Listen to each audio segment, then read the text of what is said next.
muito feliz de estar aqui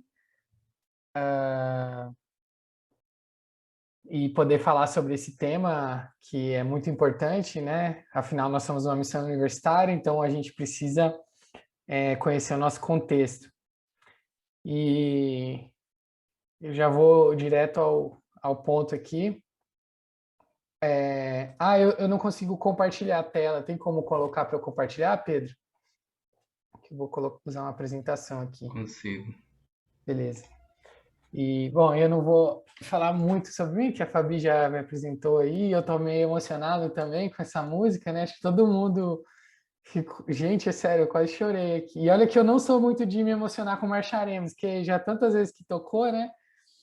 Só que agora, por causa do tempo que a gente não ouve, e essa versão aí com tantas vozes e tal, nossa, foi lindo demais.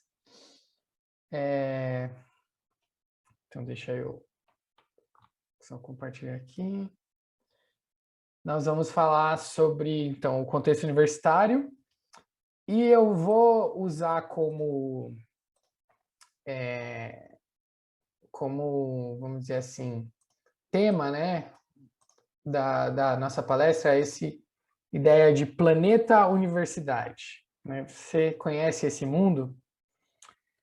E por que eu vou usar isso? Né? Então, eu quero começar pensando um pouco na ideia de... Imagina que você vai morar num planeta, você vai viver em um planeta diferente, né? O que você precisa para conseguir morar nesse planeta, né? Parece ser uma pergunta um pouco absurda, mas é interessante para nosso exercício imaginativo aqui. Então pensa lá, planeta Marte, né? Que algumas pessoas aí, o dono da Amazon, o outro cara lá, o Elon Musk, né, dono da Tesla, eles tem um sonho de colonizar Marte e tal, e a NASA tem vários projetos, tem um robozinho da NASA que está lá, tem um robozinho da China. E aí, o que precisa fazer para você viver num planeta como Marte? Então, a primeira coisa, que pode parecer meio óbvia e básica, é que você precisa conhecer esse lugar. Você precisa conhecer esse planeta, você precisa conhecer como que é a condição atmosférica lá, as propriedades do ar, qual é a temperatura, como é que é o solo, como é que é a umidade, se tem presença ou não de água, de alimentos, né? Partindo, né, das necessidades que nós, seres humanos, temos, nós precisamos conhecer como é que é esse planeta, como é que é esse lugar, quais são as condições dele. E aí, tanto que isso é tão importante que essas sondas, esses robozinhos estão sendo enviados lá para Marte, e o mesmo esforço seria necessário para ir para outros lugares, né? Você precisa conhecer como que é aquele ambiente para você poder viver lá. E mais do que conhecer, uma outra necessidade é se adaptar a esse lugar. Então, você conhecendo quais são os desafios, quais são as condições que aquele planeta oferece, você pode, então, se adaptar a ele. Então, por exemplo, sabendo que Marte tem uma temperatura, vamos dizer assim, um planeta mais frio, do que a Terra, então você precisa criar condições para a temperatura ser um pouco mais amena, um lugar protegido, que a temperatura não fica tão fria. Sabendo que não existe oxigênio disponível, ou não da mesma maneira que aqui na Terra, então você precisa encontrar uma condição de oferecer um oxigênio, um ar respirável para as pessoas que vão estar lá, por aí vai, né? Como que você pode, se não tem água líquida disponível nesse planeta, você precisa encontrar uma maneira ou de levar água para lá, ou de talvez produzir água através dos recursos que tem lá. Pode parecer coisas meio óbvias que eu estou dizendo aqui, mas o ponto que eu quero chegar é o seguinte: não é possível viver, por exemplo, num planeta como Marte, se você não conhece a sua realidade e se você não se adapta a elas. Você não pode simplesmente chegar lá em Marte e falar assim: Marte, eu quero que você me dê um ar puro, oxigênio, nas condições que eu tenho lá no planeta Terra. E simplesmente ele vai te dar isso. Isso não existe, isso é absurdo. Ou então você chega lá e fala, Marte, eu quero água fresquinha, aqui a 10 graus, disponível em forma líquida, pura, com sais minerais aí para dar uma balanceada, para eu poder beber e ficar de boa. Marte, eu quero que você me dê uma gravidade aqui, ok, que eu consiga me deslocar de boa, se tem maiores dificuldades, né, que eu consiga fazer as mesmas coisas que eu faço na Terra. Isso não existe. Não é possível você viver em um planeta, em um contexto diferente, obrigando esse planeta a se adaptar a você, a existir do jeito que você existe, né? Ou da maneira que você existe. Você precisa, então, conhecer ele e se adaptar. E por que eu estou falando isso? Estou falando isso porque eu creio que a gente pode pensar um pouco na universidade da mesma maneira, né? Por isso que eu estou chamando essa palestra de Planeta Universidade. Porque a universidade tem características próprias dela que muitas vezes a gente ignora, que a gente deixa de reconhecer, deixa de lado, e aí finge que nós podemos viver e agir nesse planeta diferente, como a gente age em outros lugares. Eu coloquei aqui, né, a presença cristã na universidade.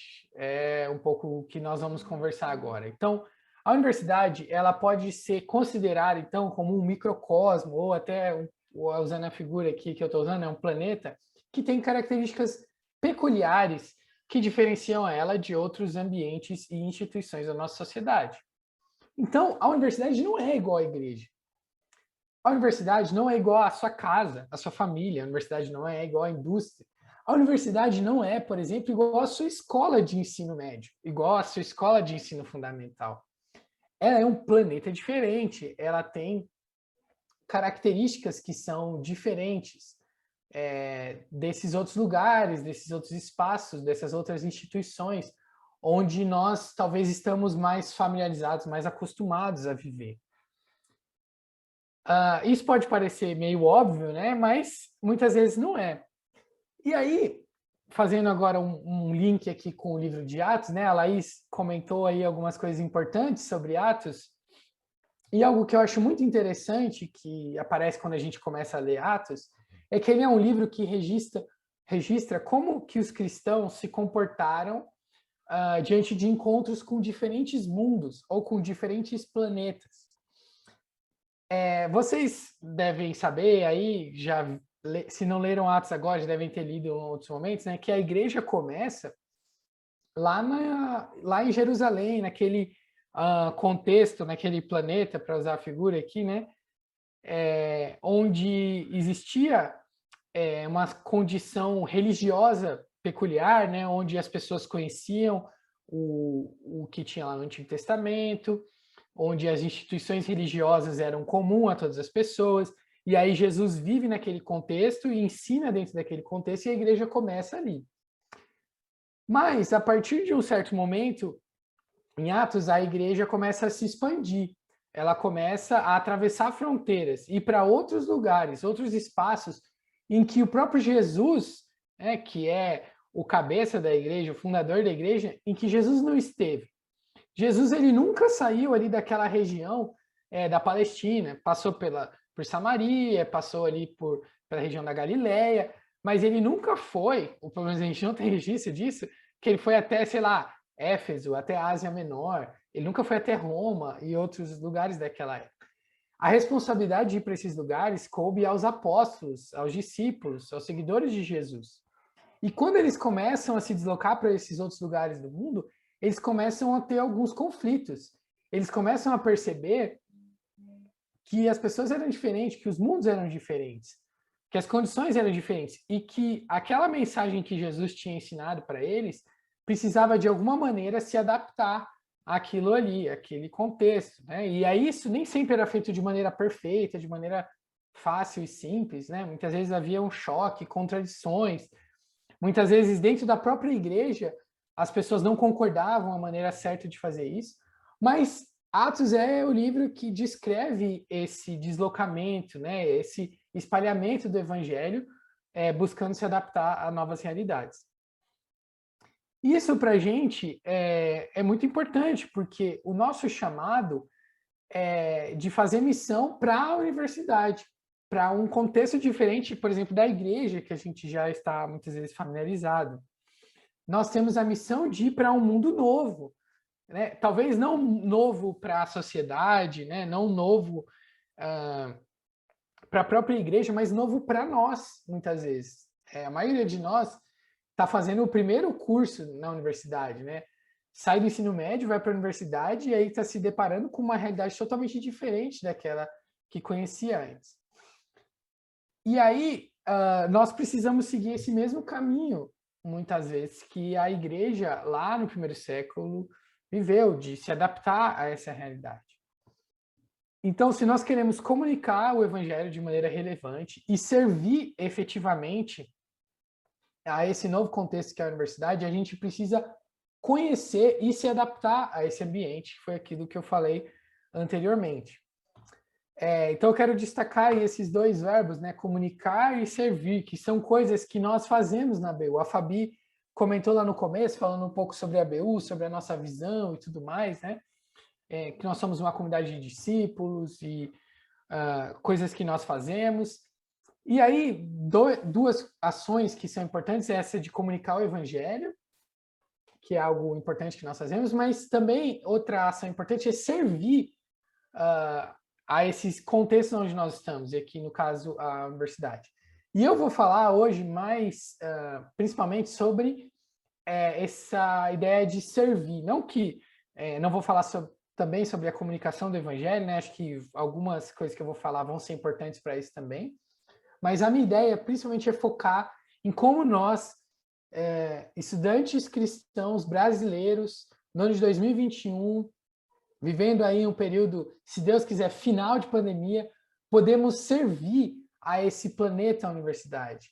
O que nós precisamos entender e conhecer desse contexto para que a gente possa servir a ele de maneira efetiva.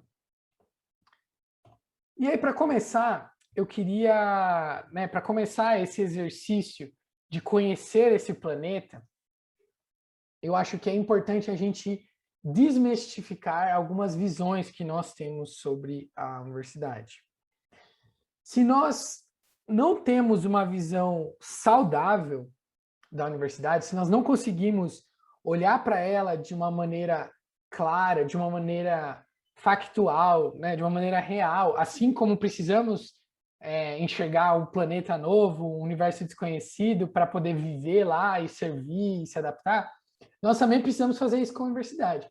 Só que o problema é que muitas vezes nós trazemos algumas visões, né? A própria igreja muitas vezes cultiva, e dentro da ABU também, a gente cultiva uma visão sobre a universidade que não é uma visão muito realista, muitas vezes. E isso atrapalha a nossa maneira de servir esse contexto. E eu quero começar falando sobre 3 visões que às vezes a gente tem sobre a universidade que não são muito adequadas e que podem nos atrapalhar. A primeira delas é a ideia de que a universidade é uma instituição perigosa, né? E o que eu quero dizer com isso? Muito provavelmente isso que eu vou falar não é novidade para vocês. Mas você já deve ter ouvido, por exemplo, falar que esse cara aqui, o Karl Marx, por exemplo, né, essa é uma estátua dele, que toda universidade no Brasil, especialmente escolas e institutos de humanas, tem uma estátua do Karl Marx.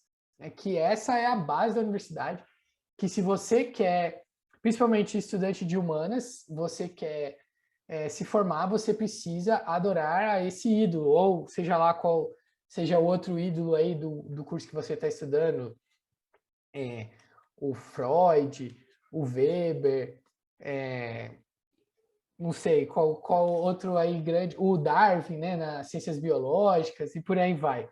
Então, uma ideia que se tem muitas vezes é que a universidade é o lugar onde vai se doutrinar as pessoas em coisas erradas, em coisas ruins. E será que isso é verdade mesmo? Eu tenho... o Guilherme comentou, Carl Sagan para exatas, né? Verdade. Pode ser que as pessoas pensem isso, né? Ou sendo mais radical, né? Richard Dawkins, né? Ateus em geral. Então, assim, gente, a universidade é esse lugar perigoso, nós temos que tomar muito cuidado, porque vamos correr sérios riscos. E assim, o problema que se tem aqui, primeiro, que isso é uma mentira, né? Que não é. Pode ser talvez verdade em alguns poucos espaços, em certo tom, mas com certeza isso não é a verdade para toda a realidade universitária, nem para todos os campos, muito menos para todos os cursos. Então, cuidado com essa visão. Outra ideia aqui, né, que é uma instituição perigosa, porque o que tem na universidade é sexo, drogas e rock and roll. É só balada, é festa o dia inteiro. Né? Antes de você chegar na aula, antes de o professor ensinar alguma coisa, vão te oferecer alguma droga, e se você não usar aquela droga, vai pegar mal para você, né? Também, eu passei pela universidade, estou novamente na universidade agora, né? Sei que parte disso é realidade, mas essa visão de que a universidade se resume a isso é uma visão extremamente simplista e muito perigosa. Perigosa que não porque eu coloquei instituição perigosa, não a universidade é perigosa, mas perigosa é essa visão de que a universidade só tem isso a oferecer, de que ela se resume a essa visão das coisas. Isso é muito simplista. E nós precisamos lutar contra essa visão. Por quê? Porque essa visão ela é falha. E se nós não temos uma visão adequada e coerente da universidade, nós não temos uma motivação para fazer missão nesse contexto, para servir a esse contexto.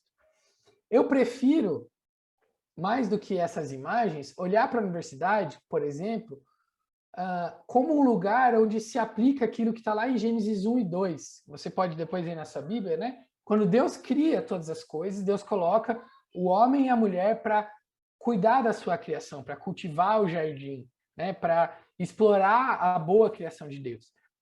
E a universidade, ela carrega em si, apesar dos traços do pecado e da maldade, mas ela carrega em si essa vocação de explorar a boa criação de Deus. Ela faz isso, independente de ser uma universidade cristã, de serem professores ou pesquisadores cristãos ou alunos cristãos. A universidade cumpre esse papel de estar, de alguma maneira, obedecendo ao mandato, que a gente chama de mandato cultural de Deus. Colossenses 1, de 15 a 20, um outro texto muito importante também para nós, né, que é um texto que fala sobre a criação, mais uma vez, mas como a criação, né, por meio de Cristo, Deus criou todas as coisas e por meio dele, Deus também está reconciliando todas as coisas. Então, a universidade precisa ser olhada com mais atenção por nós, não apenas essa visão simplista de ser uma instituição perigosa, ainda que ela tenha os seus riscos, mas mais do que isso, ela é uma instituição por meio do qual não só os cristãos, mas todas as pessoas que passam por ela podem exercer a vocação de serem cuidadores e exploradores da boa criação de Deus. Bom, mas essa não é a única dificuldade que eu acho que nós temos ao olhar para a universidade como uma instituição perigosa. Muitas vezes também nós olhamos para a universidade como um universo homogêneo. E esse também é uma visão errada. A gente não pode olhar para a universidade dessa maneira. Porque as universidades são muito diferentes entre si. Então, para dar alguns exemplos, né? O modelo de financiamento. Uma universidade pública, ela, por si só, né, inerentemente, ela já vai ser totalmente diferente de uma universidade privada. Ainda que elas carreguem traços semelhantes, né, elas são diferentes.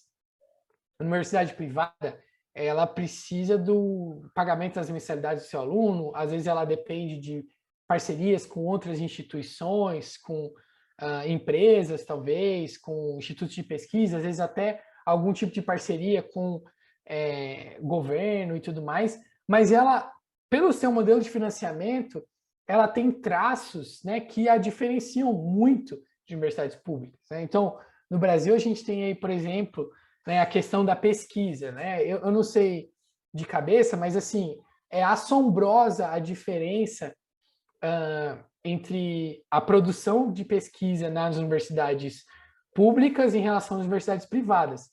E isso se deve muito ao seu modelo de financiamento, né? Então, aí já tem uma diferença grande. A história da universidade também, né? Quando que ela foi criada, quando que ela surgiu, quem que criou essa universidade, né? Então, aqui mais recentemente, eu estou estudando um pouco sobre a história das universidades aqui em São Carlos.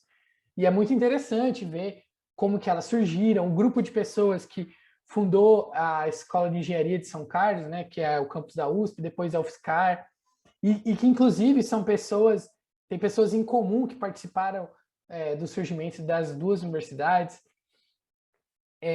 As universidades no Brasil, de maneira geral, né, como que elas surgiram e tudo mais, isso tudo diferencia muito elas. Os cursos que ela oferece, então, uma universidade que tem uma concentração maior em cursos de exatas, por exemplo, diferencia muito de uma universidade que tem curso de humanas. A questão de infraestrutura, né? Se é uma universidade, sei lá, tem um campus gigante com árvores, com vários prédios e laboratórios e tudo mais, ou se não, é um prédio com um monte de andar e só tem aquilo, né? Se tem restaurante, se tem alojamento universitário, se tem teatro, se tem lugar para lazer, tudo isso conta muito para diferenciar uma universidade da outra. Eu separei aqui algumas diferenças, assim, né? Algumas marcas, né? Então, por exemplo, eu lembro que quando eu vi que tem gente aqui da Unesp de Marília, por exemplo. Eu lembro que quando eu era estudante de graduação, né, o pessoal zoava que a Unesp de Marília era conhecida por ser a que inaugurava as greves das universidades estaduais, né? Então era um termômetro assim, né, das greves e tal. E todo ano a Unesp de Marília fazia greve, sempre tinha e tal. E aí era uma marca assim. Enquanto que o meu campus da USP de São Carlos, né, era assim, cara, para ter uma greve tinha que estar acabando o mundo, assim, né? Tanto que no meu período de graduação dos 5 anos eu vivi um período de greve só e foi super curto e tal, bem tranquilinho. Enquanto que eu conheci amigos que era todo ano passou por greve, assim. Então essa é uma característica, né? Aí, como eu falei, a USP e o UFSCar aqui em São Carlos também, a USP campus, né, praticamente só curso de exatos, engenharia, arquitetura, química, física, matemática, enquanto a UFSCar tem diversos cursos, né? Tem curso de humanas, de biológicas e tal, e é muito diferente o ambiente, os próprios alunos, né? Você vê como que eles têm perfis diferentes, né? Como que eles têm características diferentes. Até universidades confessionais também, a gente pode pensar, né? Eu conheci, uma época que eu morei em Bauru, né? Eu conheci, tinha lá a Universidade do Sagrado Coração, que era uma universidade católica. A gente tem a PUC, que é a Universidade Católica, e a gente tem o Mackenzie, que é a Universidade Presbiteriana. Como que essa coisa de elas serem confessionais muda muito, né? O ambiente que a universidade oferece e tudo mais. Então, eu estou falando tudo isso porque se nós queremos conhecer a universidade para poder servir a universidade, nós precisamos reconhecer que não existe algo como a universidade. Isso não existe. Existem diversas universidades, diversos contextos diferentes, né? Ainda que eles tragam traços semelhantes, nós precisamos fazer boas perguntas para identificar as coisas que são únicas dentro da universidade na qual nós fazemos parte. E aí eu pergunto para você, você sabe quais são as características que moldam a universidade onde você estuda? Você conhece a história dela? Você sabe quais são os cursos que ela oferece? Né? Quais são as características que moldam a maneira de pensar dentro da sua universidade? Então, precisamos tomar cuidado com isso, para não ter uma visão, mais uma vez, simplista sobre o nosso contexto. E, finalmente, muitas vezes nós vemos a universidade como uma terra sem lei. O que eu quero dizer aqui, né? Nós achamos que a universidade, muitas vezes, ela pode simplesmente ser conquistada ou manipulada. Isso vem muito, né, da nossa própria formação como brasileiros, como evangélicos, né? Nós vivemos num país que foi colonizado, por exemplo. E isso moldou muito, né, a nossa maneira de ser e de agir no mundo. A nossa própria religião, né, tem muito essa coisa, né, de a nossa fé foi trazida por pessoas de fora do nosso país, né, de línguas diferentes, de contextos diferentes, e que muitas vezes foi trazida ignorando elementos nativos, né, questões da nossa própria língua, das nossas condições geográficas, climáticas, culturais. Isso foi imposto para nós e nós vivemos dessa maneira e muitas vezes repetimos esse mesmo movimento, né, ao tentar, por exemplo, comunicar a nossa fé, tentando impor ela em outros lugares. Na política acontece uma coisa parecida, né? Então, os discursos muitas vezes são esse de dominação, de vamos impor a nossa vontade, vamos eliminar aqueles que pensam de maneira diferente de nós, né?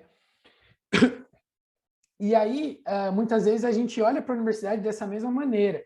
A universidade como um espaço que precisa ser dominado, que precisa ser controlado. Então, nós cristãos, para servir a universidade, nós precisamos, de alguma maneira, controlar ela.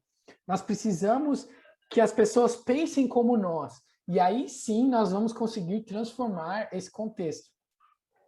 Só que essa não é uma visão também muito correspondente com a realidade. Porque se queremos realmente fazer a diferença, nós precisamos entender que a universidade não é uma terra sem lei. Ela possui as suas regras de influência, ela possui pessoas, né, com vontades próprias que precisam ser conhecidas, entendidas e a partir da sua própria realidade serem então servidas, né, e amadas, inclusive, né, e influenciadas. E como que nós podemos fazer isso? Como que nós podemos então, reconhecendo essas realidades da universidade, como que nós podemos servir nesse contexto? Como que na prática nós podemos fazer alguma coisa? E eu quero encerrar, né, essa palestra fazendo uma proposta para vocês, fazendo uma sugestão de um possível caminho que nós podemos talvez trilhar nesse sentido. Eu vou usar aqui um sociólogo que eu estou estudando, né, recentemente. Eu entrei num programa de mestrado aqui na UFSCar e eu estou estudando um pouco sobre ele e eu achei muito legal algumas considerações que ele faz sobre a universidade, né, na verdade ele faz sobre várias coisas, sobre a ciência, sobre a educação, né, e tudo mais. E aí ele faz algumas considerações que eu gostaria de trazer então para o nosso desafio de servir a universidade. E algumas coisas que esse sociólogo, Pierre Bourdieu, ele é francês, né? Algumas coisas que ele fez foi analisar instituições como a universidade a partir das suas relações com as influências externas e internas, né? Eu já vou explicar um pouco mais isso. Mas o que ele fez foi olhar para essas instituições e perceber que elas tinham regras internas de funcionamento e que isso moldava a maneira como ela se relacionava com o mundo ao seu redor também. Vamos lá. A primeira coisa que eu tenho aprendido aí com Bourdieu, que eu acho que a gente pode olhar para a universidade, é a ideia de um conceito de campo, né? Olhar para a universidade como um campo, que se assemelha um pouco àquilo que eu falei de um planeta, por exemplo. E a coisa que ele nos chama a atenção é que a gente não pode definir o funcionamento de uma instituição como a universidade de maneira simplista, utilizando, por exemplo, né, aquilo que o seu pastor fala sobre a universidade, ou aquilo que livros cristãos falam sobre a universidade, ou aquilo que, por exemplo, a própria mídia fala sobre a universidade, a sua bolha do Facebook, do Twitter, do Instagram fala sobre a universidade. A universidade, ela é um campo complexo. Ela possui regras de funcionamento, de relação com outras questões, como, por exemplo, a própria religião, ou a própria mídia, ou o próprio governo, que são relações muito complexas. E nós precisamos olhar isso a fundo para poder entender como ela funciona e poder servir a ela. Então, se a gente entende a universidade como parte da nossa vocação, a gente precisa desafiar essas visões simplistas e buscar entender ela mais profundamente para poder servir. Então, você quer entender a universidade? Você precisa perguntar para o seu professor o que ele pensa sobre a universidade. Você precisa entender o que os funcionários da sua universidade pensam sobre a universidade. Você precisa olhar o que o Ministério da Educação pensa sobre a universidade. Você precisa realmente procurar entender a fundo o que a própria universidade, em essência, né, diz sobre si mesma, para poder entender melhor como que ela funciona e poder servir a ela. Então, essa é uma primeira lição aí que o Bourdieu fala. Mas uma segunda questão importante é a ideia que ele traz de hábitos, das regras do jogo. O Bourdieu vai falar que, né, instituições como a universidade, como a ciência, como a educação, têm o seu próprio capital, vamos dizer assim, o seu próprio dinheirinho ali, né? As coisas que as pessoas fazem para acumular dinheiro, para ficarem mais ricas, né?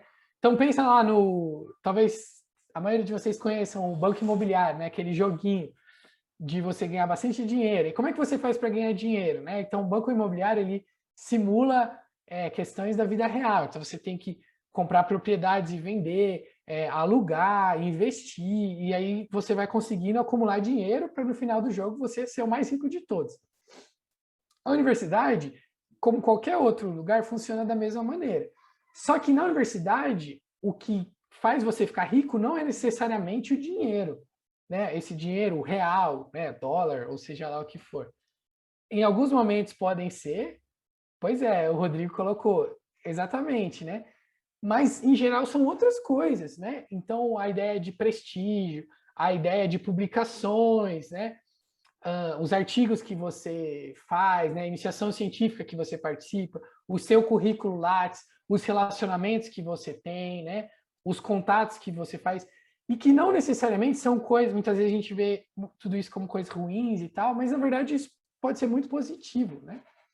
Mas a universidade, ela tem regras do jogo, ela tem uma maneira muito particular de funcionar, né? Para você, por exemplo, alcançar o cargo de professor dentro de uma universidade, ou até outros cargos, técnico, professor substituto, professor titular, diretor de departamento, você precisa entender um pouco mais, né, de quais são essas regras, né, do jogo, como que isso funciona.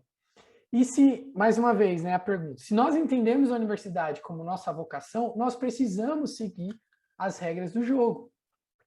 E essa é uma crise que muitas vezes eu tenho, porque eu vivi isso, né, de a gente, como cristão na universidade, achar que nós vamos fazer a diferença sem seguir as regras do jogo.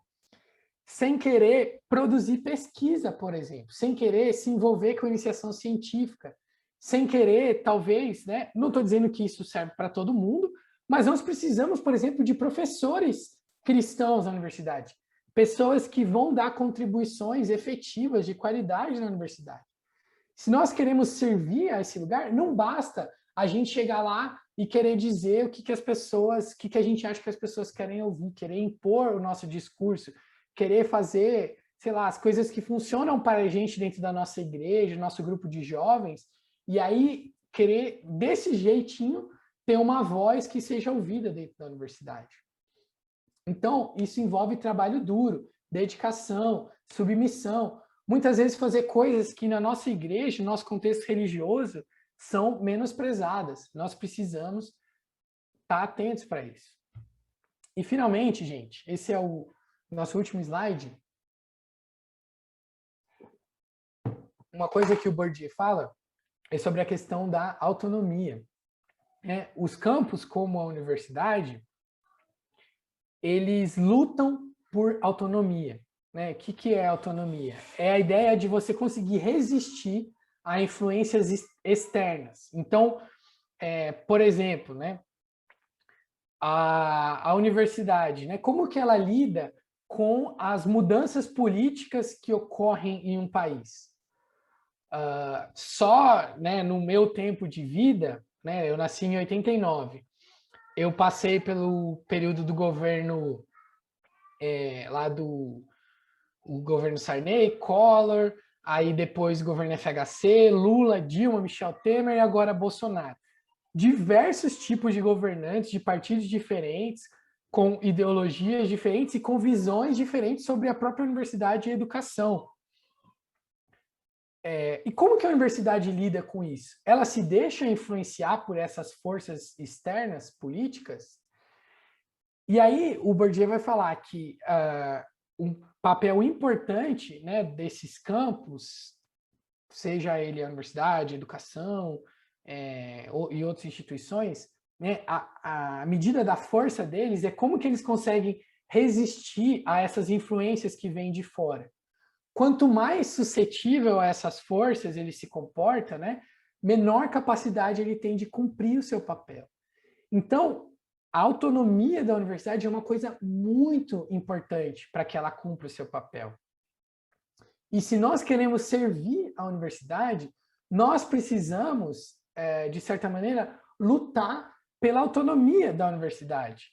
Lutar para que ela consiga resistir a pressões estranhas, né? Ou pelo menos saber como lidar com essas pressões.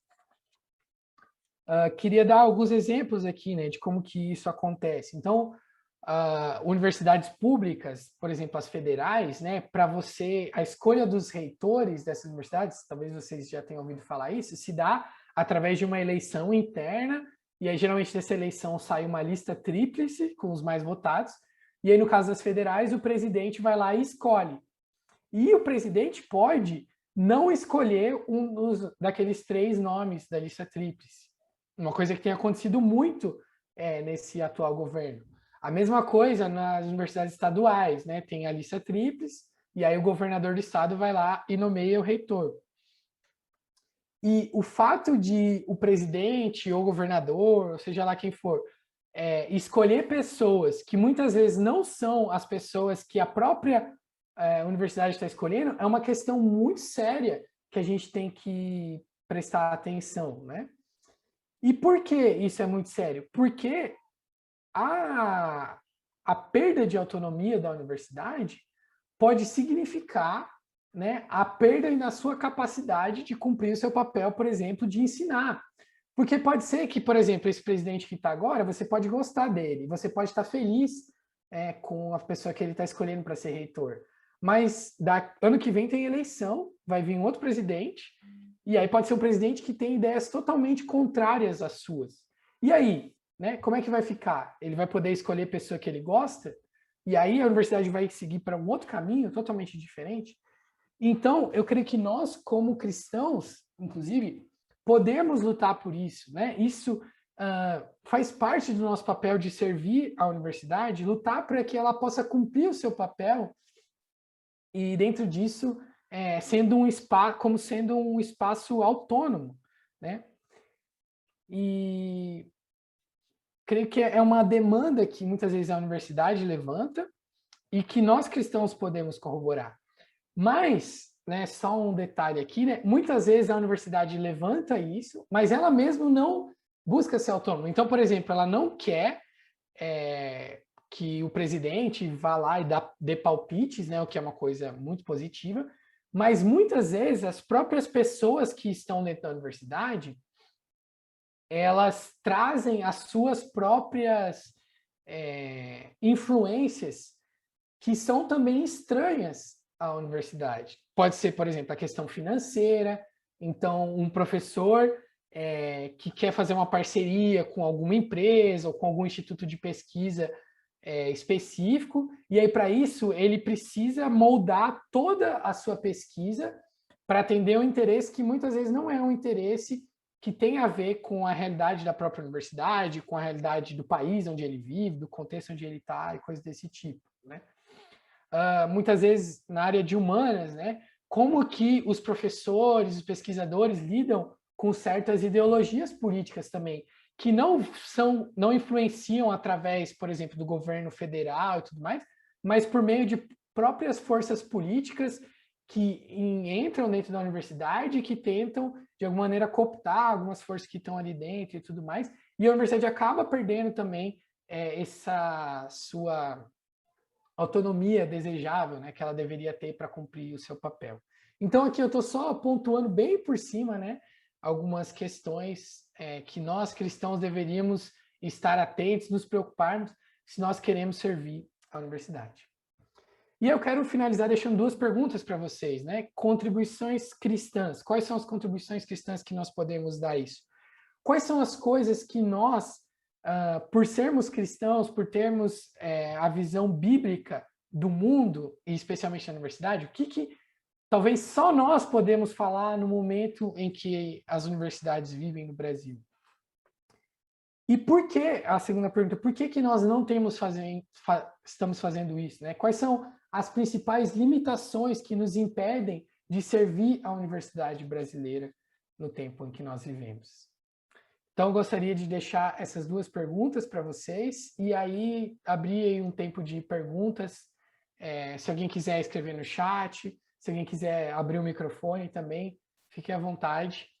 A gente vai ter um tempinho de perguntas agora.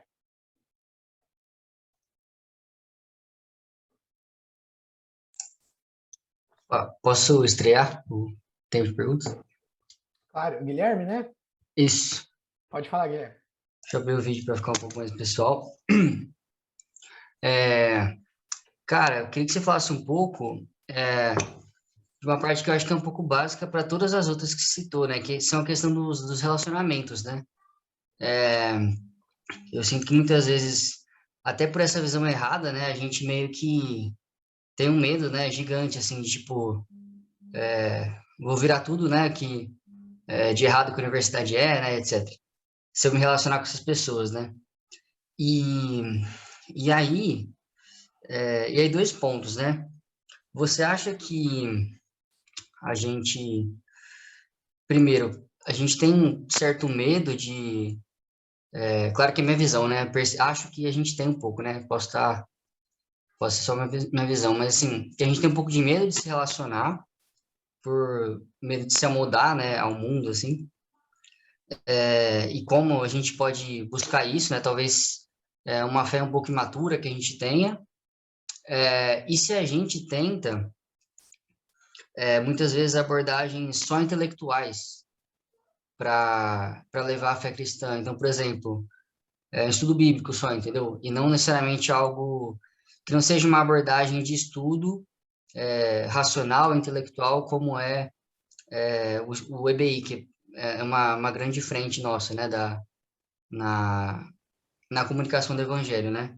Então, esses dois pontos, se a gente tem medo de se relacionar por uma fé imatura e a nossa abordagem de comunicar o evangelho, se ela às vezes acaba sendo um pouco limitada por ser só muito no âmbito do intelecto e não talvez no âmbito do coração.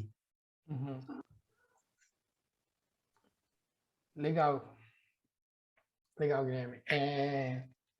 Cara, eu acho que na questão do relacionamento, é uma questão que dá para falar muita coisa, assim, né? Então, acho que realmente a gente às vezes tem medo, né? Tem muito medo de, vou me deixar contaminar e tal, e às vezes a gente acha que é uma coisa que a gente traz, né, com a gente, assim, né, dos nossos pais, ou das nossas próprias coisas que a gente aprendeu na igreja. E eu acho que, assim, algumas coisas que eu penso, né? Uma é que, em um certo sentido, a gente corre um risco, né? Então, é sempre bom nos nossos relacionamentos a gente ter pessoas diferentes. Então, eu não acho que a gente tem que abrir mão dos nossos relacionamentos com cristãos, né? Por isso que, por exemplo, o papel da BO é importante também, né? De ter essa rede de amigos cristãos que vão orar com a gente, que vão nos fortalecer. Isso é essencial, assim, para a gente conseguir, de certa maneira, até manter a nossa fé, né? Mas isso nunca deve ser o todo dos nossos relacionamentos. Nós somos chamados a nos relacionar com outras pessoas. Nós precisamos fazer isso, né? Nós não conseguiremos cumprir nosso papel cristão se a gente não se relacionar de maneira profunda e verdadeira com elas, né? Eu gosto muito, em segundo ponto, né, nisso, eu gosto muito de uma passagem, acho que é Marcos, não lembro se é final do capítulo 1, capítulo 2, que Jesus, acho que é final do capítulo 1 de Marcos, que Jesus ele encontra com um leproso, né, um homem que tinha uma doença de pele, e aí esse homem chega para Jesus e fala, né, Jesus, né, tem esse problema, se você quiser eu posso ser purificado. E Jesus fala, eu quero. E aí Jesus toca nele e o homem é purificado. E é muito interessante porque essa questão é interessante porque a lepra, né, ela tinha uma conotação não só de saúde, mas também religiosa, né? A pessoa que tinha lepra, ela estava religiosamente impura, ela não podia apresentar sacrifícios, ir até o templo e tal. Não era um pecado, mas era algo que afastava as pessoas de Deus, assim, né, do culto a Deus. E aí Jesus, quando ele toca esse homem, ele estava correndo o risco de se contaminar, né? Pensa só, Jesus, o Filho de Deus, se contaminando. Só que o que acontece é o contrário. Além de não se contaminar, Jesus purifica aquele homem. Então, acho que a gente precisa olhar mais para os nossos relacionamentos, não tanto com esse medo, ai, eu vou me contaminar, ai, eu vou ser influenciado. Mas não, gente, vocês têm o Espírito de Deus em vocês, Jesus vivendo em vocês. O chamado de vocês agora é para abençoar as outras pessoas, para tocar essas pessoas e para passar para elas, né? Para contaminar elas, né? Com a vida de Jesus. Então, a gente precisa parar de ter esse medo e ser um pouco mais afirmativo nesse sentido, né? Mais encorajado. E a última coisa é que a gente precisa reconhecer que nós não somos os sabe-tudos da vida. Nós não somos os cristãos, não têm as respostas para todos os problemas e as questões do mundo, né? Nós precisamos dos nossos amigos, das pessoas com quem a gente se relaciona, seja na universidade, seja em outros contextos, para a gente aprender coisas, para a gente aprender, inclusive, coisas sobre o próprio Deus, né? Para a gente viver uma vida mais plena, mais verdadeira, né? Então, por exemplo, né, uma situação como a gente está vivendo, precisamos de vacinas para dar conta do Covid, né? A gente precisa de pesquisadores cristãos e também não cristãos para desenvolver vacinas.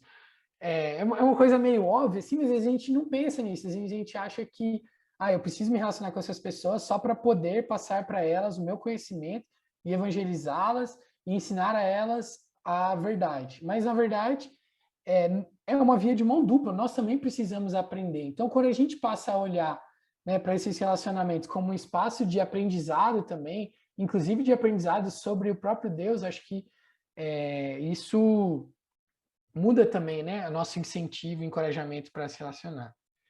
E aí, em relação à outra pergunta, né, a outra questão, acho que, como eu falei no começo, né, eu não quero focar muito nessa questão de comunicar o evangelho, né, mas eu acho que sim, a gente tem que fazer isso de todas as maneiras possíveis, né, tanto através, né, do diálogo talvez mais racional, mas também através do coração, né, como dos relacionamentos, das relações, né. Na prática, eu acho até que na ABU a gente é mais efetivo, não que a gente faça mais isso, mas a gente é mais efetivo justamente quando a gente se relaciona com as pessoas, né, tem essas relações mais afetivas, alcança os corações das pessoas, desenvolve amizades verdadeiras, assim. Então, eu acho que eu concordo com você, acho que a gente precisa pensar mais nisso. Mas tudo isso entra nesse âmbito maior, assim, né, de servir a universidade de uma maneira geral, que implica comunicar o evangelho, mas fazer outras coisas. E essas outras coisas, umas contribuem com as outras, né? Eu quero até deixar aqui como recomendação, né? Eu ia falar no final, mas vou deixar depois, vocês podem procurar lá. Tem uma palestra, duas palestras, na verdade, que está no canal da ABUBs, que falam sobre engajamento com a universidade, então, né, que vão falar sobre como essas coisas, né, uma palestra eu dei, uma palestra foi o MV, que é o diretor da ABU, como essas coisas colaboram uma com as outras, como a gente, quando está servindo a universidade, ao mesmo tempo está comunicando o evangelho. E também procurem a palestra do Pedro no canal da ABU-SPMS, que é Para que serve a universidade. Também é excelente, né, para entender melhor esse contexto da universidade, para que ela serve, como que ela surgiu no Brasil, né? Todas essas coisas são essenciais para a gente continuar construindo e caminhando nesse diálogo. Isso. A Fabi falou aqui. Depois envio o link das palestras. Obrigado aí pela pergunta, Guilherme. Espero que eu tenha respondido. Dá tempo para mais perguntas, Fabi? Sim, temos um tempinho. 5 minutinhos, uma pergunta. Considerando o tempo de resposta também. Pode ser Demora, né? comentário também, tá, gente? Se alguém quiser comentar alguma coisa também, fica à vontade.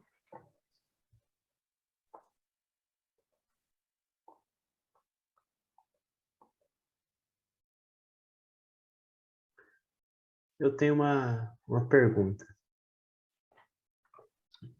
Pode falar, Denier. Denier? Isso. Uma coisa que eu tenho percebido, assim, na verdade, não só na universidade, isso já é muito frequente na universidade, mais nas universidades particulares, mas eu tenho percebido um pouco que, por conta da pandemia, tenho visto que tem muita gente, tanto mais velha, quanto mais gente que trabalha, que está entrando em faculdades públicas, assim.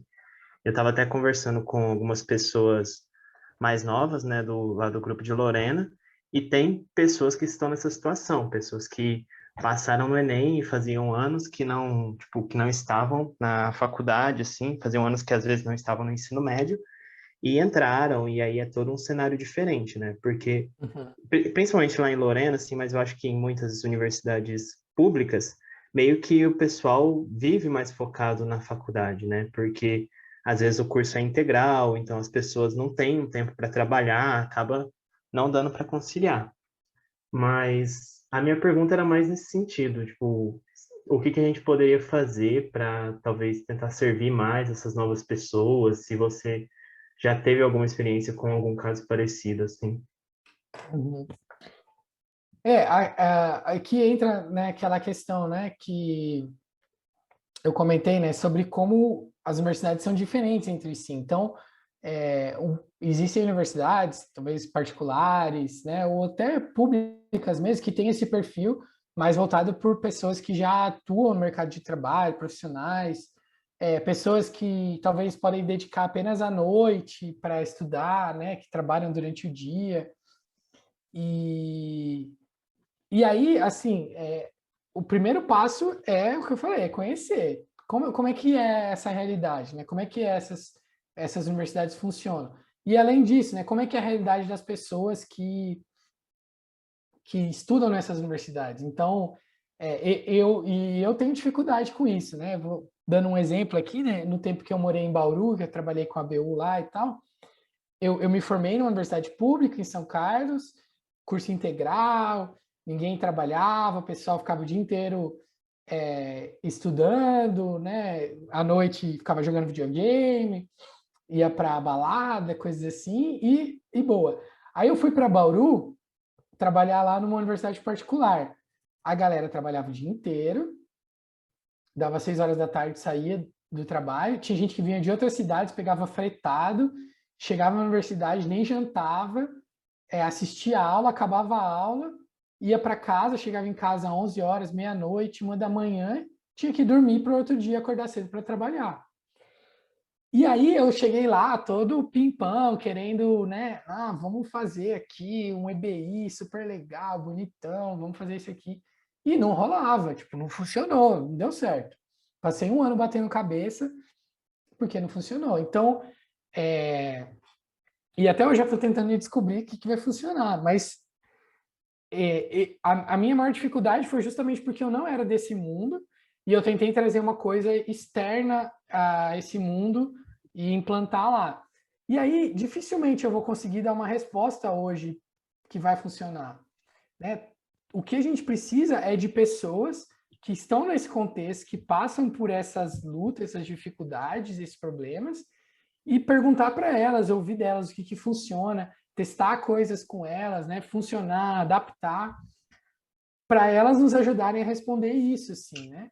É óbvio que cabe a nós que não somos desse contexto tentar dar um empurrãozinho, ir lá, ajudar, procurar, investigar, fazer perguntas, mas dificilmente uma pessoa de fora vai conseguir dar uma resposta que seja realmente efetiva, né? Que funcione para isso, assim. Então, o que eu tenho para responder é isso, tipo, não vamos tentar impor os nossos modelos, as coisas que a gente faz que funciona para a gente, para eles, mas vamos ouvi-los, vamos tentar entendê-los, vamos tentar